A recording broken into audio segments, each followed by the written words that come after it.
There's no cliffhanger at the end of Star Wars: The Last Jedi as game-changing or revelatory as I am your father, but the new Rian Johnson film certainly does leave the galaxy open to a lot of new possibilities. Here's a breakdown of the key moments at the end of the movie and what they mean for Star Wars Episode 9.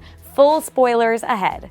In a surprising turn, Johnson chose not to close the movie on a shot of Rey, or one of The Last Jedi's main characters, but instead on the young orphan Rose and Finn met on Canto Bight. This ends up being one of the most important scenes of the movie. We see this young boy as a part of a new Force-sensitive generation following Rey and Kylo Ren. The orphan lightly summons his broom to his hand instead of just picking it up.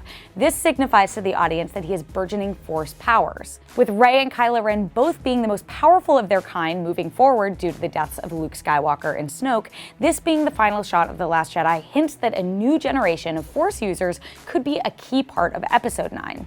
Additionally, this young orphan reveals that he kept Rose's secret resistance ring.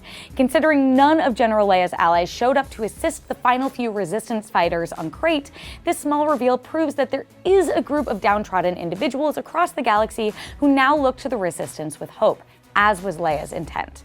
From Obi-Wan Kenobi to Yoda, it's well established in Star Wars canon that when some Jedi die, they can surrender their bodies to the Force and disappear instead of leaving a corpse behind. Though it's unclear what caused Luke to pass, Rey and Leia at least state that he was at peace when he did so. The real question going forward is whether Luke will return in Episode 9 as a Force ghost or not. It would be a huge missed opportunity for Mark Hamill to not reprise his role as Luke Skywalker in some capacity in Episode 9, to fulfill a Force ghost mentorship role for Rey like Obi-Wan Kenobi once did for him. We're supposed to assume that the Jedi text burned on Ahch-To when Yoda destroyed that tree structure, but in a blink-and-you-miss-it moment at the end of the movie, we see that they're actually still intact. When Finn opens up the drawer on the Millennium Falcon to grab a blanket for Rose, we catch a glimpse of the books lying next to it. While we can assume that Rey snagged the books before she pieced out from Ahch-To with Chewie and R2-D2, that has yet to be confirmed. The Snoke-forged connection between Rey and Kylo Ren is one of the most engaging new dynamics to be introduced in The Last Jedi. Though we find out in the movie that it was the Supreme Leader who originally connected their minds from across the galaxy, it's clear by the end of the movie that the connection still exists despite his death.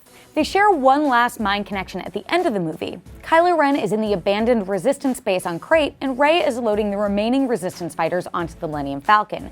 We see Kylo Ren look to Rey through their Force connection first, and then the camera cuts to her as she closes the Millennium Falcon door while staring out at him. It's easy to read this scene as Rey closing herself off to the man formerly known as Ben Solo, though it's unclear if he will still be able to Force mind meld with her again going forward.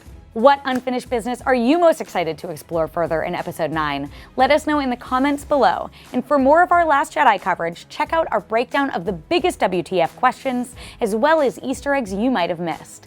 There's plenty more Star Wars to look forward to in the future, so for everything you need to know about that galaxy far, far away, be sure to like and subscribe to IGN everywhere you like to watch.